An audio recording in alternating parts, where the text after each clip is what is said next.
New today, the Ford government planning to introduce legislation to extend the gas and fuel tax cut into next year. The move will keep a 5.7-cent cut to the gas tax until next summer, along with a 5.3-cent cut to the price of fuel, diesel fuel. The temporary gas tax cut that came into effect in July of 2022. At that time, Ford said he would consider extensions if inflation remained high.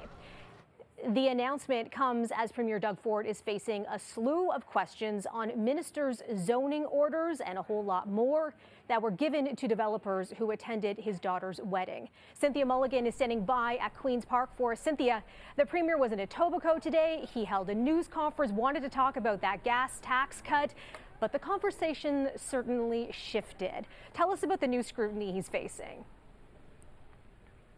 Well, Melissa, first of all, this is the first time in 40 days that Doug Ford has answered questions from the media. The last time we saw him was when he was contrite and apologetic over the Greenbelt, and that's when he promised to retract what they had done and put all the lands that they had taken out of Greenbelt protection back into protection. And that's when he acknowledged, finally, that serious mistakes were made and that certain people benefited unfairly. Fast forward 40 days, he's also under heightened scrutiny again now because of the MZOs, for one, and the urban boundary changes. So let's talk about the urban boundary changes for a moment.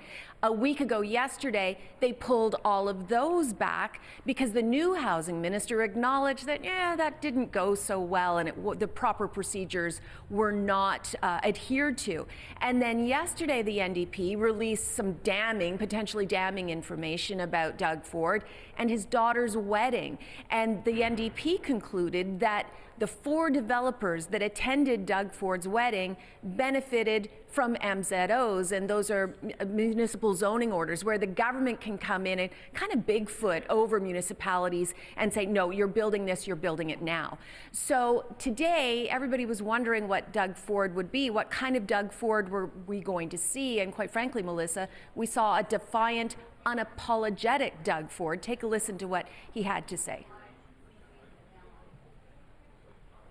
Well, once the minister came to me and told me that, I said, pull them all. I directed the minister to pull all the OPs, the official plans, and work closely with the municipalities.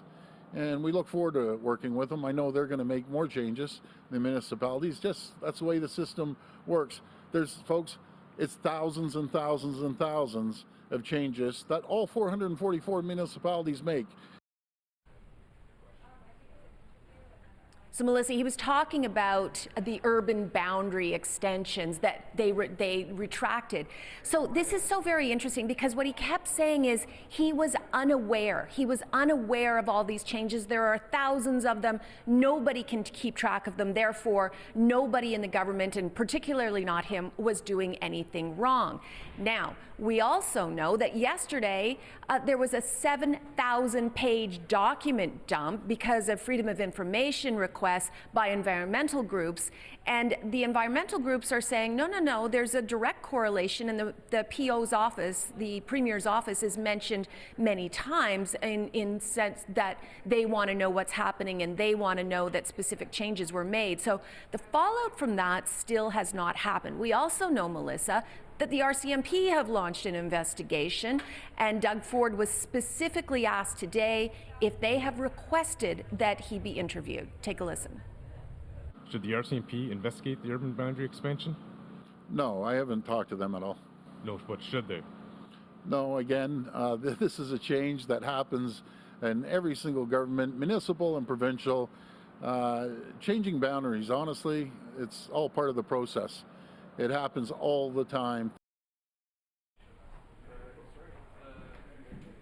Well, we know for the MZOs, though, for example, Melissa, that the developers who were at Doug Ford's wedding, the 4 of them, they were the recipients of 18 MZOs. And to put that into perspective, the last 15 years under the Liberals, they only released 18 MZOs. So 15 years versus 1 wedding. I mean, to put that into perspective. So it's really interesting. The question now is, How do voters feel about all of this? And is the scandal baked in? So during the Greenbelt scandal, before Doug Ford backtracked on it, his polling was going down the tubes. But since he backtracked on it, it was seeing a bump again. So what do voters think is really the question. Do they believe that there was a scandal, but are they willing to believe that at the same time this government, which is what they want you to think, is only about building and it's really not that bad because we were doing all this for a good reason?